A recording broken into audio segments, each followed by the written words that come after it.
A woman was groped inappropriately on a flight, and she live tweeted the whole thing, and it has now gone viral. So her name is Ariana Lenarski, and she is an improv performer.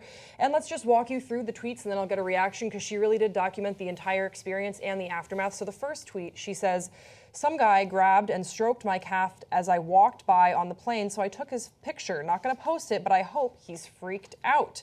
She did take the guy's photo. The second tweet she says is, "I just told the flight attendants and they both nodded. They already knew who it was because other women already complained, LOL." Moving forward, anyway, "We don't land for an hour and a half. Anything else I need to do here? Tag the airline, tweet the photo." People responded telling her what they thought she should do. She says, "I am now going to ask the flight attendants what they plan to do when we land," adding, "It's like a real-time choose-your-own-adventure for how to deal with harassment." The worst choose-your-own-adventure book. Anyway, she goes on, she says, "They told the captain and are filing a report with the airline. Local authorities will meet the plane when we land." She then says, "I feel depressed." And then she says, "Police took him off the plane. I'm still here and they're taking my and another woman's report. The legal term for how he grabbed me is battery. He tried to kiss the other woman. She doesn't want to press charges because since it happened in the sky, the FBI would have to get involved." Then she goes on with her plight. "If I want to press charges, I'd have to fly back to Austin on my dime since it's Austin PD's jurisdiction. I don't want to do that. Police said they would give him a talking to and, quote, it's not the crime of the century. True. I'm going to tweet his picture now since it's NBD." She did go on then to tweet his photo. I want to get a response from you guys. Do you think that she handled this well, given that she was on an airplane? I can't say that I would have handled it any differently. Yeah. So, first of all, this apparently used to happen a lot more than us guys realize. The reason for that is 99.9% of guys don't grope women on a plane, and they think it's mental. But apparently, 0.1% do, and they do it to a lot of women. So from a women's perspective, they're like, what the hell's going on with guys grabbing us on the plane? I remember we have former co-host who told a story on air back in the day about how, yeah, she was groped on a plane, and, you know, she was sleeping, and then she woke up, and this guy's fondling her. And then the guy's sitting right next to you. What do you do? And so in the old days, it would almost never be reported. Now it's starting to get reported more. Now, how are you supposed to, there's no right way to deal with a situation when someone basically assaults you or sexually grabs you in any situation. And you could tell in her tweets, that's why I like the story, it's so genuine. She's like, LOL in the beginning? Like, what the hell? What was this? Yeah, and what do I do? She's reaching out to her followers. She has about 7,000, 8,000 followers saying, this situation happened to me. I have never experienced something like this before. The flight attendants know we're trapped in the sky in a metal tube flying through the sky. What do I do? I did absolutely feel for her. Did you respond to this, Hasan? It's just very difficult for me to understand where she's coming from, obviously, because I've never been fondled. I'm probably the last person that someone would want to grope on an airplane or in any given circumstance. But, I mean, I don't know. There's something that instantly raises red flags in me whenever the first thing someone wants to do is go to Twitter and expose someone, or like go to Twitter and start tweeting out. Like my first reaction in a situation similar to this, if I'm being physically assaulted or if I feel like I'm being harmed in any way, especially if it's in the confines of something so like it's a trapped tin can basically, and there are 70 to 100 other people right directly in the vicinity, I would try to expose that person and try to get that matter dealt with immediately. And there's a lot of, there will be a lot of witnesses around, I'm assuming. If there's like, oh, you grabbed me, I would start yelling and try to figure out, cause a scene even, to try to figure out if this person could be ejected from the plane. If that had happened, this person probably couldn't have even kissed the other individual. Now, another question I have for this person, and I'm not saying she's lying, I'm not saying any of that, but I have a lot of questions that I want to understand. Why didn't this other person, if she was kissed, involve the FBI in this matter? Because obviously, like being kissed inappropriately from a random individual, a random stranger, that's even worse than being grabbed in the calf when you're walking by in a tight enclosed space. Why wouldn't you, if you feel that way, why wouldn't you want to inform the FBI? If this person is a serial sexual assaulter, or if, just like Cenk talked about earlier, if He's one of the 1% or the 0.1% that loves to grab people all the time. Shouldn't he be reprimanded? Shouldn't he go to jail? I think that that's what she was trying to do. You know, I think that she did inform the flight crew of what was going on. There were authorities waiting when they landed. I think she did everything in her power, but I don't know if I would want her to, or if I were in that position, if I would want to cause a scene, because you don't know when this happens to you. And I'll share a story. A lot of women will be familiar with when you're on public transportation or when you're traveling somewhere that you will have sort of unsettling encounters with people, men or women. And one time I was on a flight and I was in one of those two-aisle thing, and this guy was sitting next to me and he just started asking me, because it's like I can't escape. Like, what am I going to do? Jump off the airplane? This is my assigned seat. I can't go anywhere. Yeah. He started asking me really inappropriate questions, really sexual inappropriate questions, and I can't go anywhere. But what am I going to do? Am I going to press charges and be like, this man, like, and cause a scene? You just want it to be over. You just want it to be over, and you just want to get away from that person. And it seems like in this situation, because he caused it to be physical, she can't. It's a little bit more than just wanting it to be over. She's like, okay, he really, really crossed the line here with two people. The flight crew is aware. I want to make sure that when we land, there is someone that is going to deal with him. And like I said in my introduction, I can't say that I would have responded differently, because I think that if I was in that situation, I would want to reach out to you or to, you know, the TYT family and just say, guys, this is happening. What do I do? And I think she took the photo initially just to freak him out. And then what it sounds like when she found that the police were sort of saying, it's not the crime of the century, let this guy go. And then, then she's thinking, this guy could go on to actually seriously assault and harm other women. If he's already done this twice to two women on a flight, imagine what he's capable of in the real world, where he's not contained to a flying can in the sky. Look, so I think it is really, I don't fault her for what she did at all. But we're assuming this is a plane. There are so many witnesses. We're assuming that the police instantly were sexist enough or misogynist enough to think, oh man, it's not a big deal. I want to still believe that the law is there to protect and serve our community, right?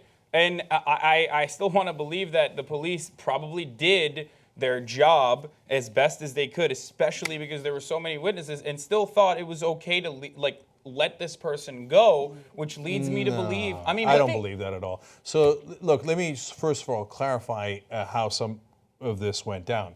So she was grabbed when they were still on the ground. Yeah. And so she would have had to go back to Austin, Texas, on her own dime, okay, and report it to the cops. And she'd had to do it now. Jesus, well, she's went on a flight for a reason. She's going on this trip. I don't know if it's for business or whatever reason. She'd have to get back on a plane for it. God knows what cost to file charges. Would you have done that? I don't know that I would have done that, even if I was either annoyed or pissed or even if I was assaulted. I don't know why did I spend $1,000 going back to where I'm from and ruin my trip and all this stuff. And the other person who was kissed, they were in the air. They were in the air, so FBI had to be involved. That's right. So that's a federal case. And she's like, well, look, I don't want to file. Now, then I got to go to get the FBI because the FBI is not there. You got to file charges with the FBI. And both of them, like a lot of people in a similar situation, go, as much as it sucks, it's not worth the extra pain and hassle to me to deal with it.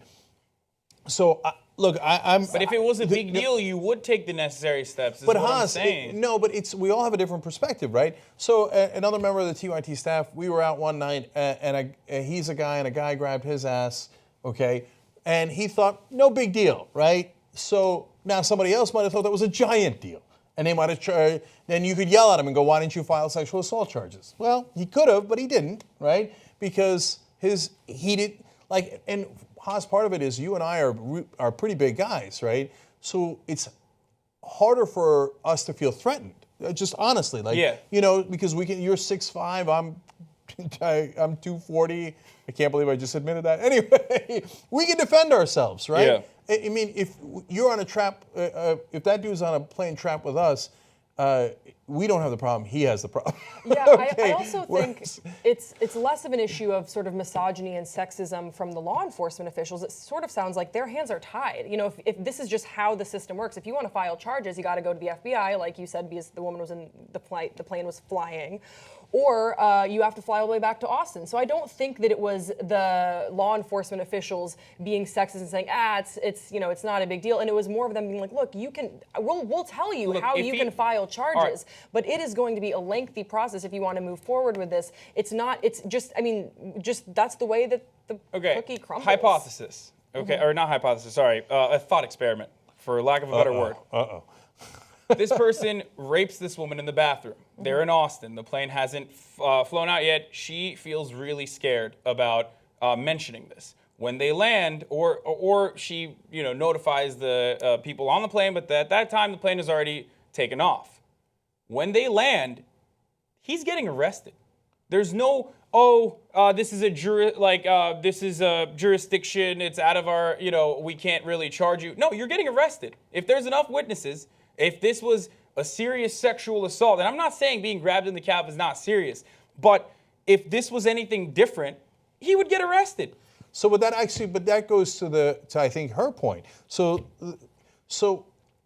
first of all, are there gradations in crimes? Of course. Yeah. There's jaywalking and there's murder. There's gradations. There's gradations in sexual assault.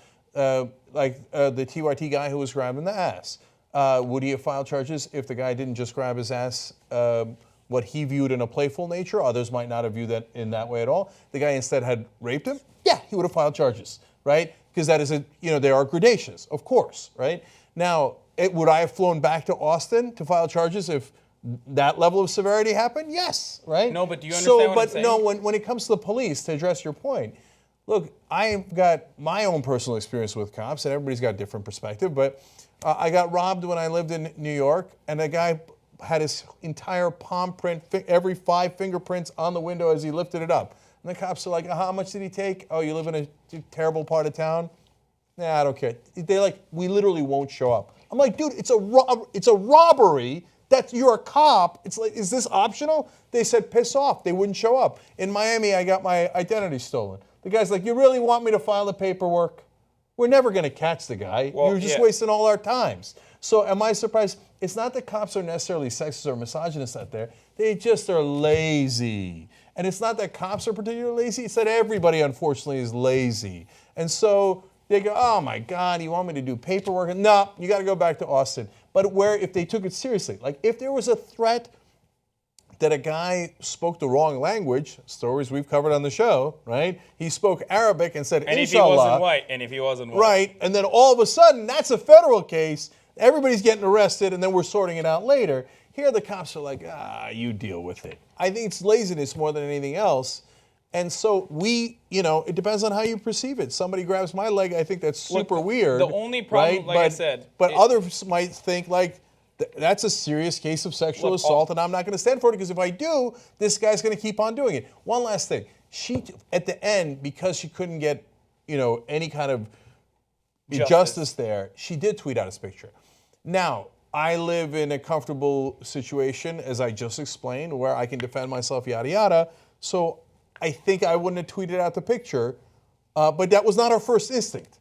That was after going through 100 different things, and I'm not in a position to criticize her actions because I didn't get assaulted, she got assaulted, right? So we're not showing the picture because the guy's in charge, he's not convicted. So, and I was actually surprised though. I mean, he was a young guy. I don't know why I would have thought older folks, right? But like maybe it's because I thought like from the Trump era and Roger Ailes era where they're used to just grabbing women, but he was a relatively young guy who was like, I don't care. I get to grab you and I get to kiss you and I get to do whatever I want. That guy's a little bit of a danger, so I get why she tweeted out the picture, but it's a hell of a thing to do to a guy who hasn't been convicted. Again, all I'm saying is we're only operating off of this person's 140 character limited observation of what happened. There were so many witnesses. I'm not saying that this guy isn't a terrible human being and this happened, but we should still, the same reason why you didn't want this photo to be shown is the same reason why I'm saying there were so many witnesses, and it's really terrible if out of 70 people this happened and no one spoke out. And it's even worse than that if, just like you said, the police officers were just too lazy to file a report and to actually arrest this person. What if we know that sexual deviance, for example, they only increase in intensity. So it might be just groping here and there, but that will inevitably lead to worse and worse things. And then all of the people involved are partially at fault, partially responsible for not doing more. Last thing, Grace, would you have sent out his picture? I'm not sure. I think I might have sent it to, I think I probably would have run it by a couple friends before I did so. But again, I don't fault her for doing that. I think that the thing that makes my stomach sink is the moment that she must have had with the flight attendants when she reported this to them and they said, we know. There's already been another report of it on the plane. So with regards to witnesses, it does seem like there were other witnesses, Hasan. There were other people that testified that went on record saying, yeah, this guy is a scumbag. It wasn't just one woman that just sort of went on a rampage on Twitter. So I do believe her. And again, I've said this before with regards to sexual assault or sexual misconduct. I think that we should always meet them with empathy and compassion and listen to their story first before we introduce skepticism into the conversation. And so look, I'll end on this then. If maybe he accidentally grazed her calf, and then then Haas's speculation is like, well, you wonder, like, and it's fair, right? Like, well, okay, you perceived it that way, maybe he didn't mean it that way, and that happens sometimes. But when the flight attendant, to Grace's point, says, oh, we know, he's already done it to other people, I don't question her story at all. But that still doesn't mean we should show the picture of a guy who hasn't been charged or convicted.